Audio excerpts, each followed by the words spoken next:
ಇನ್ನು ಈ ಗಲಾಟೆಯಲ್ಲಿ ರಾಜಶೇಖರ್ ಅಂತಕ್ಕಂಥ ವ್ಯಕ್ತಿಯೊಬ್ಬ ಫೈರಿಂಗಲ್ಲಿ ಮೃತಪಟ್ಟಿದ್ದು. ಈಗ ರಾಜಶೇಖರ್ ಮರಣೋತ್ತರ ಪರೀಕ್ಷೆ ಕೂಡ ಆರಂಭ ಆಗಿದೆ.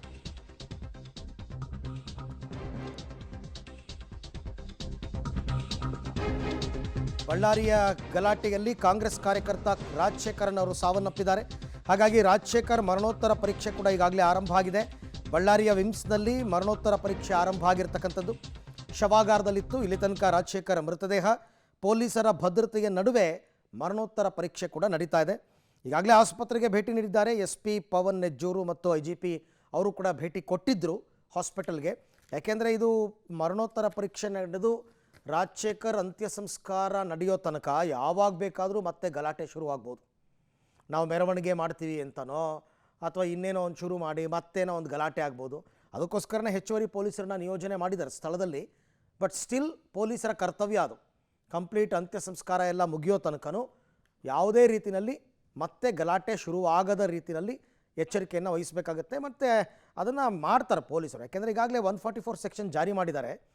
ಜನಾರ್ದನ್ ರೆಡ್ಡಿ ಮನೆಯ 200 ಮೀಟರ್ ವ್ಯಾಪ್ತಿಯಲ್ಲಿ 144 ಸೆಕ್ಷನ್ ಜಾರಿಯಲ್ಲಿದೆ. ಹಿಂದೆ ಇದ್ದ ಕೊಲ್ ತಗೊಂಡು ಸೂಚ್ ಮಾಡ್ಯಾರ. ಅವ್ರ ಹಿಂದೆ ಅಮಾಯಕರು ಏನು ಮಾಡ್ಬೇಕು ಸರ್? ನಾವು ಏನು ಮಾಡಬೇಕು?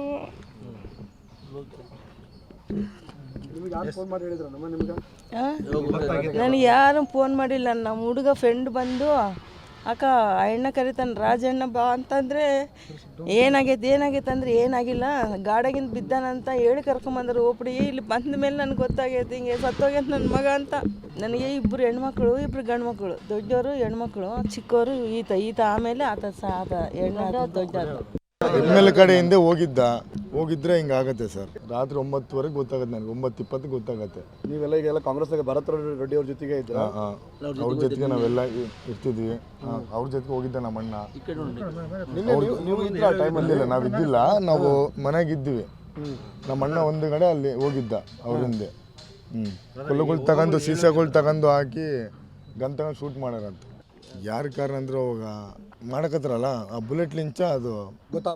ಈ ಬಗ್ಗೆ ಮತ್ತಷ್ಟು ಮಾಹಿತಿ ನನ್ನ ಕೊಲೀಗ ಮುಕ್ಕಣ್ಣ ಕತ್ತಿಯವರಿಂದ ಪಡ್ಕೊಳ್ಳೋಣ. ಮುಕ್ಕಣ್ಣ, ಈಗ ಒಂದು ಕಡೆ ರಾಜಶೇಖರ್ ಮರಣೋತ್ತರ ಪರೀಕ್ಷೆ ನಡೆದು ಅಂತ್ಯ ಸಂಸ್ಕಾರ ಆಗೋ ತನಕನೂ ಯಾವಾಗ ಬೇಕಾದರೂ ಮತ್ತೆ ಗಲಾಟೆಗಳಾಗಬಹುದು. ಆ ನಿಟ್ಟಿನಲ್ಲಿ ಇವಾಗ ಏನು ಮುಂಜಾಗ್ರತಾ ಕ್ರಮಗಳನ್ನ ಪೊಲೀಸರು ತಗೊಂಡಿದ್ದಾರೆ ಅಂತ?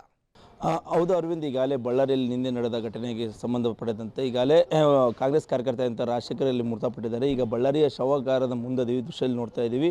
ಈಗಾಗಲೇ ಮರಣೋತ್ತರ ಪರೀಕ್ಷೆ ನಡೀತಾ ಇದೆ. ಈಗಾಗಲೇ 1 ಗಂಟೆಗಳ ಕಾಲ ನಿರಂತರವಾಗಿ ಅಂದರೆ ವೈದ್ಯಾಧಿಕಾರಿಗಳು ಮರಣೋತ್ತರ ಪರೀಕ್ಷೆಯಲ್ಲಿ ನಿರತರಾಗಿದ್ದಾರೆ. ಈಗ ಆ ಕಾರಣಕ್ಕಾಗಿ ಬಳ್ಳಾರಿ ಎಸ್ ಪಿ ಆಗಿರುವಂಥ ಪವನ್ ಆಗಿರ್ಬೋದು ಮತ್ತು IG ವರ್ತಿಕಾ ಕಟ್ಟಿಯರು ಸಹ ಸ್ಥಳಕ್ಕೆ ಬೇಡು ಬಿಟ್ಟಿದ್ದಾರೆ. ಅಷ್ಟೇ ಅಲ್ಲ, ಸಾಕಷ್ಟು ಪೊಲೀಸರು ಸ್ಥಳದಲ್ಲೇ ಮೊಕ್ಕ ಮೂಡಿದ್ದಾರೆ. ಈಗಾಗಲೇ ಶವಾಗಾರದ ಮುಂದೆ ಅಂದರೆ ರಾಜಶೇಖರ್ ಮೃತ ಸಂಬಂಧಿಕರು, ತಾಯಿ ತುಳಸಿ ಆಗಿರ್ಬೋದು ಮತ್ತು ಅಕ್ಕಂದಿರು ಮತ್ತು ಸಂಬಂಧಿಕರೆಲ್ಲ ಬಂದು ಅಂದರೆ ಅವರು ಆಕ್ರಂದನ ಮುಗಿಲು ಅಂತ ಹೇಳ್ಬೋದಾಗಿದೆ. ಯಾಕಂದರೆ ಈ ಕಾಂಗ್ರೆಸ್ ಕಾರ್ಯಕರ್ತ ಇದ್ದ ರಾಜಶೇಖರ್ ಅವರು ನಿನ್ನೆ ಹೊರಗಡೆ ಹೋಗಿ ಬರ್ತೀನಿ ಅಂತೇಳಿ ಮನೆಗೆ ಹೇಳಿ ಹೋಗಿದ್ದ. ಆ ಸಮಯದಲ್ಲಿ ಅಂದರೆ ಇಲ್ಲಿ ಅಂದರೆ ಬಳ್ಳಾರಿಯಲ್ಲಿ ನಡೆದ ಕಾಂಗ್ರೆಸ್ ಮತ್ತು BJPಯಲ್ಲಿ ಗಲಾಟೆಯಲ್ಲಿ ಏನಂದರೆ ಆ ಸಮಯದಲ್ಲಿ ಗುಂಡು ತಗುಲಿ ರಾಜಶೇಖರ್ ಮೃತಪಟ್ಟಿದ್ದಾನೆ. ತಾಯಿಗೆ ಸಹ ಗೊತ್ತಿದ್ದಿಲ್ಲ. ಮನೆಯವರು ಯಾರೋ ಒಬ್ಬರು ಅಂತ ಸ್ಥಳೀಯರು ಅಲ್ಲಿ ಕರೆ ಮಾಡಿದ್ದಾರೆ, ನಿಮ್ಮ ಮಗ ಗಾಯ ಇದ್ದಾರೆ, ಆಸ್ಪತ್ರೆಗೆ ಕಳಿಸಿದ್ದಾರೆ, ಆ ಕಾರಣ ಕೂಡಲೇ ಬನ್ನಿ ಅಂತ ಕೇಳಿದ್ವಿ. ಆ ಆಸ್ಪತ್ರೆಗೆ ಬಂದ ಸಮಯದಲ್ಲಿ ಆ ಮೃತಪಟ್ಟಿರೋದು ಗೊತ್ತಾಗಿ ಭಾಳ ಅಂದ್ರೆ ತಾಯಿ ಅಂದ್ರೆ ಆಕ್ರಂದನ ಈಗ ಮಾಡ್ತಾಯಿದ್ದಾರೆ. ಮಾಧ್ಯಮಗಳು ಸಹ ಹೇಳ್ತಾ ಇದ್ದಾರೆ, ಏನು ಆಗಿತ್ತು ಗೊತ್ತಿಲ್ಲ ನನಗೆ, ಈಗ ಯಾರು ಗುಂಡೇಟ್ ಹೊಡೆದಾರೆ ಯಾರಿಲ್ಲ, ಅವ್ರ ವಿರುದ್ಧ ಕೇಸ್ ಮಾಡಿ ಅವರು ಆಗಬೇಕಂತ ಅವರು ಈಗಾಗಲೇ ಪ್ರಕರಣ ಸಹ ಅಂದರೆ ಬಳ್ಳಾರಿಯಲ್ಲಿ ಪೊಲೀಸ್ನಲ್ಲಿ ಪ್ರಕರಣ ಸಹ ದಾಖಲು ಮಾಡಿದ್ದಾರೆ ಅಂತೇಳಿ ಅವ್ರ ತಾಯಿ ತುಳಸಿ ಹೇಳ್ತಿದ್ದಾರೆ. ಅವ್ರದ್ದು ಸೋದರ ಆಗಿರ್ಬೋದು ಮತ್ತು ಅವರ ಸಿಸ್ಟರ್ ಸಹ ಎಲ್ಲರೂ ಬಂದು ಈಗಾಗಲೇ ಇಲ್ಲಿ ಶವಗಾರ ಮುಂದೆ ಬಿಡ್ಬಿಟ್ಟಿದ್ದಾರೆ ಅಂತ ಹೇಳ್ಬೋದಾಗಿ. ಒಟ್ಟಾರೆ ಕಾಂಗ್ರೆಸ್ ಮತ್ತು BJP ನಡುವೆ ಗಲಾಟೆಯಲ್ಲಿ ಓರ್ವ ಕಾಂಗ್ರೆಸ್ ಕಾರ್ಯಕರ್ತ ಮೃತಪಟ್ಟಿದ್ದಾರೆ. ಈಗಾಗಲೇ ಬಳ್ಳಾರಿಯಲ್ಲಿ ಪ್ರಕ್ಷುಬ್ಧ ವಾತಾವರಣ ನಿರ್ಮಾಣ ಆಗಿದೆ. ಈ ಕಾರಣಕ್ಕಾಗಿ ಬಳ್ಳಾರಿ, ಕೊಪ್ಪಳ, ವಿಜಯನಗರ, ರಾಯಚೂರು ಜಿಲ್ಲೆಗಳ ಪೊಲೀಸ್ ಅಧಿಕಾರಿಗಳು SP ಆಗಿರ್ಬೋದು ಮತ್ತು IG ಆಗಿರ್ಬೋದು, ದಾವಣಗೆರೆ ಸಾಕಷ್ಟು ಪೊಲೀಸರು ತಂಡ ಅಂದರೆ ಬಳ್ಳಾರಿ ಅಂದರೆ ನಗರದಾದ್ಯಂತ ಏನಂದರೆ ಬೀಡ್ಬಿಟ್ಟಿದ್ದಾರೆ ಅಂತ ಹೇಳ್ಬೋದು. ದೃಶ್ಯದಲ್ಲಿ ನೋಡ್ತಾ ಇದ್ರು, ಒಬ್ಬರಲ್ಲಿ ಇಬ್ಬರಲ್ಲ, ಈ 3 SP ಆಗಿರ್ಬೋದು ಮತ್ತು IG ದಾವಣಗೆರೆ ಮತ್ತು ಬಳ್ಳಾರಿ IG ಸಹ ಅಂದರೆ ಇಲ್ಲಿ ಮೊಕ್ಕ ಮೂಡಿದ್ದಾರೆ. ಯಾವುದೇ ರೀತಿ ದೈಹಿಕ ಘಟನೆ ನಡೀಬಾರ್ದು ಮತ್ತು ದೊಡ್ಡ ಮಟ್ಟದಲ್ಲಿ ಮತ್ತೆ ಪ್ರಕ್ಷುಬ್ಧ ಆಗಬಾರ್ದು ಅನ್ನೋ ಕಾರಣಕ್ಕಾಗಿ ಸ್ಥಳ ಬಿಡಿಬಿಟ್ಟು ಎಲ್ಲ ಶಾಂತಿ ರೀತಿ ಮಾಡಲು ಪ್ರಯತ್ನ ಪಡಿದಾರಂತೆ ಹೇಳ್ಬೋದಾಗಿದೆ. Arvind, thank you Muthanna. ತಮ್ಮ ಎಲ್ಲ ಮಾಹಿತಿಗಾಗಿ ಧನ್ಯವಾದ.